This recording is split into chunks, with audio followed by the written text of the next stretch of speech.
Bonsoir bana Nzambe, bonjour peuple de Dieu. Ezanga susumo na musana tata Nzambe, na yeko kabana bino susu bolamu na mukona lelo, bolamu na tata Nzambe. Bolamu na lelo o Nzambe atenga na mutema na partager na bino bana na ye. Bolamu ngo ezali nini? Na yeko lobela makambo ezoleka na kanisa bino pe bosi bomoni yango na YouTube. Ezana ba pasteur moko bazali ko sala misala na repetition nazwa ki screenshot nango ezali pasi pe mawa ba faux pasteur bazali toujours ko continuer ko kosa bana na Nzambe nazali ko luka soki nakangaki yango photo voilà nazali ko lobela ba pasteur na ko lobela bolimbisanga muke place a photo ngo kimi nazwa ki screenshot na kanisa bozo mona awa place batie biloko moko na kanisa bozo mona kuna voilà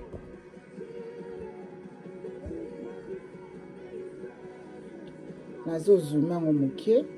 na kanisa bozo mona o ezali pasteur oyo azali kokata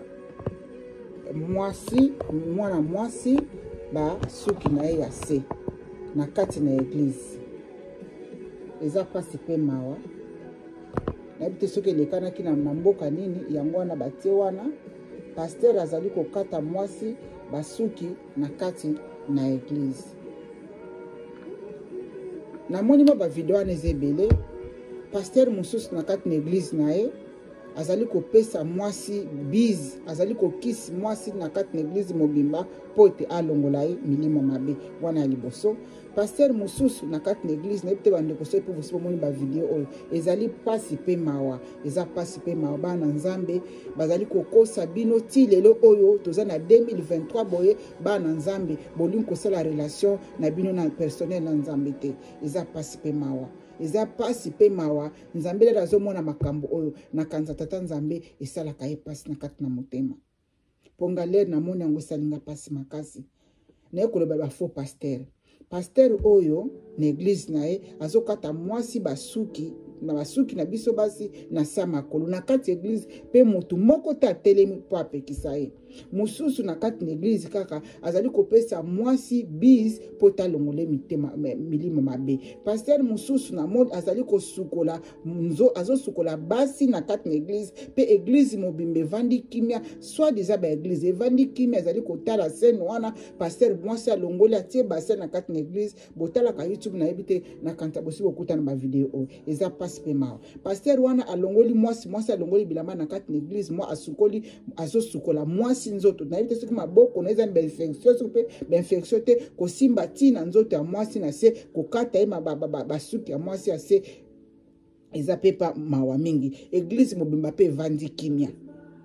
Pasteur mususu alongoli bilamba akoti na kata tono ya plastique ya bleu na kati na église azali kosukola sukoli nzoto esili ayebisi bandimi baya na bakopo bamela bamai po ete bazwa guérison nana ngo azali kokosa bino ba pasteur wana bazali bango no surtout banganga kisi ba pasteur wana bazali ba marabo ba pasteur wana bazali bango no tu ba magicien banganga muta delivraka muto ezali Nzambe muta pesaka muto guérison ezali Nzambe muta bikisaka muto ezali Nzambe to ganga ngo ndenge ni tolo bandenge nini ti lelo bazali kokena ba église bâtiment na place ya banganga kisi na place ya ba marabu bazali kokosa bino nana ngo ebisi bino pasteur pe envoûter be wana ezali molimo na invitation donc a neutraliser église mobimba na basi na bango bazana kati mibali ya basi wana batango mi bazali kosala bango pe ngo kaka basi. Pourquoi bazali kokosa bino? Parce que bino moko pe ba chrétien, soit déjà ba chrétien, bozali kotambola makolo moko, bozali kotambola makolo mibale na banzela mibale. Bozali kosala Nzambe na bosolo te. Donc ozali 50% epa ya Nzambe, ozali 50% epa ya Satana. Soko ke na église ozwi Bible otangi Bible lelo ko bimana libanda obandi 50% ya mamakamba mabe ya kotonga kofinga koyina kokosela bato lokuta. Yango Saint-Esprit m'a révélé binona makambo wana ezalité. Moi Saint-Esprit lo bana bino ke no ba pasteur place bozala bazabata mabe ezate parce que Saint-Esprit avanda na place où ezali saint. Saint-Esprit avanda na place où ezali na santache na motema na ye. Saint-Esprit avanda na place où ezali place ya Paul, place ya lumière. Yo soko za na muli na kati, jamais Saint-Esprit akovanda na kati na yo. na sala vidéo mususu kuna kala Saint-Esprit so kazali koloba na bino te parce que bokanga Saint-Esprit monoko na nini na bakifunda na bino lokuta bakifunda na bino kotonga bakifunda na bino binoko ya kofinga kama kifunda na bino kibondoki kifunda makama be nyoso tu o botambolaka no moi Saint-Esprit révélé bino ezate de lundi au vendredi de lundi au samedi bozana bakifunda na bino to makama mabe dimanche bozui botika kuna porte église bokoti kuna bokoko nukanzambe na ba problème na bino bomona pe nzambe wana te bokendo kwa pe kaka na maboko ya banganga bokendo kwa ka toujours pe kaka na maboko ba marabu yango bazo kosa bino nani ngo alobi na bino ke pose la guérison mutu po pesa pasteur ba abandi ko pesa mwasi wana bise na kati na église pe batu no tu bavandi bazotala c'est l'envoûtement on eza penda ba invitation donc église mo ba pe vandi passe na mawa na sina sala ba vidéo kala mutabiki saka mutezali nzambe mutagerira ka mutezali nzambe bakosa bino te bobima na ba église batima wana bobima kuna bazokosa bino bakotia kuna milolo venez nzambe ko guérir nano ngai biso ki nzambe ali ko guérir ezate ba prière netu biso to sambela neti ngana za na boneli pona mutabiki non ngana ko bondela kaka nzambe ne côté à guérison nzambe mutapesa ka guérison côté à solution makamu nzambe ko mutapesa ka solution akoyebisa biso ka biso tozana ka pona ko diriger mutu na mutu luka nzambe neti ngana zalia na zaleka na talisa kabino toujours monene na nzambe na talisa kabino ndenge ni bozonge pana makona nzambe bozonge pana makona nzambe bosala relation na bidana lobaka bosala relation na bino na nzambe ezali bomi pesa sans poster pa nzambe linga nzambe bana na mutema na mobimba linga nzambe na koleka yo moko linga nzambe na koleka bana na yo linga nzambe na koleka mobali na yo linga nzambe na koleka mwasi na yo linga nzambe na koleka ba famille na yo yango na ezali kosala relation intimité na nzambe lero yo sala relation intimité na nzambe ozu bakifunda ono to bakifunda no to o bamemaka masumi makama be obwakeli yango otiki mikumba na no te pa Yesu lubi Yesu zwa ngai Yesu sukola ngai Yesu de nzambe abanda kosala na yo abanda kosukola yo na kati abanda kosukola makanisi na yo abanda kosukola âme na yo abanda kosukola esprit na yo tia kosukola nzoto na yo yo moko banda komona makambo banda kosala kala obanda kotika ngo moke wana Saint-Esprit la sisi kosukola akoza kiti na ya bokonzi akotia na kata mutema na akovanda kati na pasteur moko ta kwa kokosa yo bino ba pasteur alokota botika kokosa bana nzambe botika kokosa bana nzambe pourquoi bali kokosa bino tilelo siko basuki wana ya kati bana basa na kati na église pe église mobimbe vandi na kanebi te so pe mibali na ba mibali na bango bazaki na bakati église ba vandi pe kimia mutazolo bate mon peuple périt par manque de connaissance bozo mona ki bazo kosa bino me bozo mona te bozo yoka bazo te abino me bozo yoka te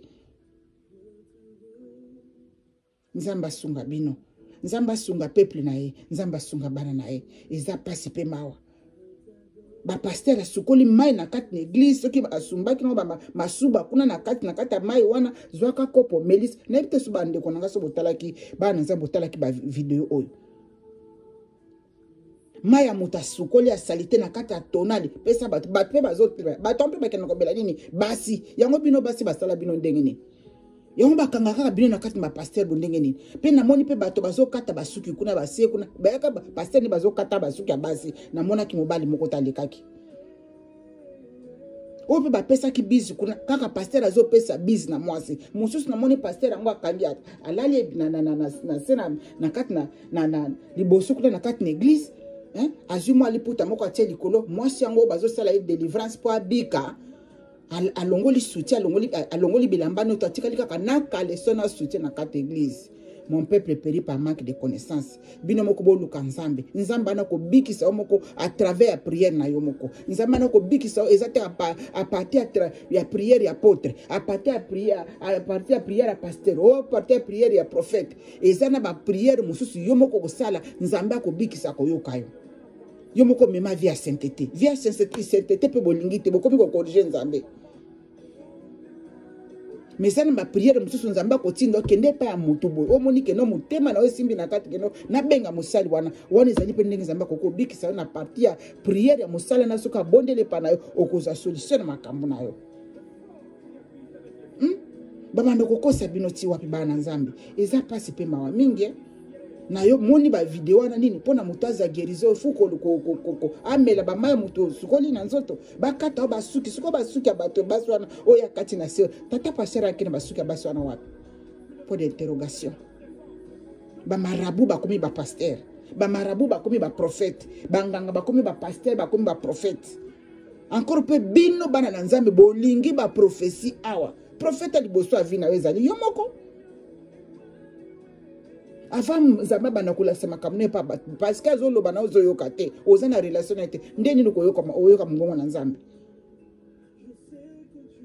Bana nzambe olie bolinga lilo bana nzambe boluli sikoni ba prophétie nde ba prophétie. Prophétie eza malamu mais prophétie kokotsa na lola te.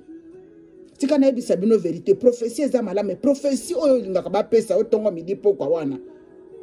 Okomisi prophétie na place ya nzambe olingi nzambe te mais olingi prophétie ekotsa na lola te. Linga nzambe c'est la relation na nzambe. Linga nzambe wana tambola na vérité. Tika ni otomabe nzambe wana kosunga yo. Liloba na nzambe nde mutebiki saka. Liloba na nzambe nde mutepesa ka mutu délivrance. La parole de Dieu qui guérit. Bino ba pasteur a lokuta botika ba na nzambe na kimia. Bana na nzambe bo banda kotambola bino moko na bosolo na vérité nzambe wana okangola bino. Eloko ni nzamba ko lemba ko sala. Soki Lazare akufaki 3 jours na sena kunda nzamba pesa kevi bongo siko yona no muto yo kufite boni te nzamba guérir soko zali ko bika te mabena yo moko senga repentance luka délivrance muta délivra ka muto za nzambe muta apesa ka muto asala ka muto repentance wana yo moko nzamba kokota na mutema banda ko yambola ko bombelo ko mote liboso na nzambe ba bombela ka muto le rezo sa repentance et pa nzambe ba bombela ka nzambe lokote kota na chambre ko luka no même pas musa na nzambe yo moko kota na chambre ata 3 jours banda ko le nzambe wana to yambola loba mabena ono liboso na nzambe wana nzamba na oyokayo azana pona ko yokayo azana pona ko bikisayo. Et ça passe pas mal. C'est lamentable. Batata bimba na kati na église, soit des églises na tesuku, et ça binda ko ba marabu ba commission ba église, ba kata basi ba suki na se, ba sukola ba mai na kati na église ali, bozo ba kopo bomela. O banda ko baiser moi si abatu na kati na église, batu nyoto ba fandi mutatel mabeta embata zate. Nini azobimisa milima mabe. Vraiment. Tokomi wapi?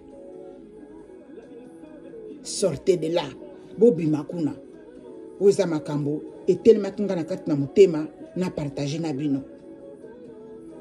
boluka nzambe na sincérité nzamba nazaka pona ba pasteur te azaka pona ba prophète te nzamba nazaka pona ba apôtre te o ba kombo bango bazo pesa tongo midi pok nzamba nazali pona humanité mobimba yo moko tika mabena yo yambola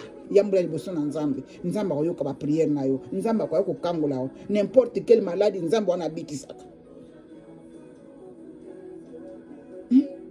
nzambe wana bikisaka eza passe pe mal ozala ki bolamu na tata nzambe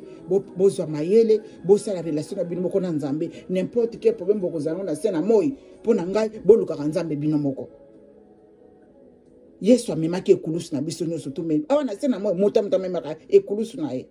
bozala ba wario nzamba alobaki na ngai tozala ba wario lakini tozala batu na mabondeli tozala batu na mabondeli ntango nyonso bisika nyonso yango ezali fozi tozala ba wario po te batika kokosa bino le Saint-Esprit avandi kati na Saint-Esprit bana ko révéler makambo nyonso tu oza na maladi Saint-Esprit bikisanga akoya ko bikisa yo pasi pe mawana kati na sena moyo bakosaka bino bana nzambe bongo ozalaki bolamu tata nzambe atiakinga na kati na motema le na moni ba video esalinga pasi yango na kosala video na partage na bino bana nzambe bozwa mayele tikete nzambe na Israël nzambe mokena likolo na se nzambe na basakoli nzambe na bapotre nzambe mokena likolo na se nzambe le créateur o akela nyonso to nzambe asala source de vie o apesa source ya bomoi na biso na monde invisible na monde physique nzambe wana abatela bino nzambe na Isaïe nzambe na Bible bino moko mutu na mutu azwa na sala video mosusu kala kuna mutu na mutu zwa responsabilité ya vie spirituelle na maboko na yo moko ezala malamu po mutu akosa yo te bozo kendaka bakataka bino basuki na sa makolo bapesaka bino babizu oyebi ni contact ni bele azozwa na kati na nzoto na bino bi azokotisa kokotisa na kati na nzoto na bino eza pasi pe mawa nzambe asunga bino Merci Seigneur Jésus. Zwa lokoma sanjoli. Nzambe batela bana na yo. Ba onon bazana misu ya kokangama. Nzambe fungola bango misu ba mona. Ba o bazana mato ya kokangama. Nzambe fungola matoi po ba banda koyoka bango moko. Po eza pasi mingi na sena moi. Merci. Po nza bolingo na Nzambe ebatela mabota na bino, ebatela yo mutu na mutu moko na moko kozwa okaza kotala video oyo. Loka Nzambe na vérité na sincérité banga Nzambe. Pe otosa Nzambe. Et la kisite kokenda ka église chaque jour obanga Nzambe. Te. Tosa Nzambe. Banga balwa Nzambe, banga ba commandement Nzambe, tiango na misala, omona bolamu na Nzambe. Amen. Bye.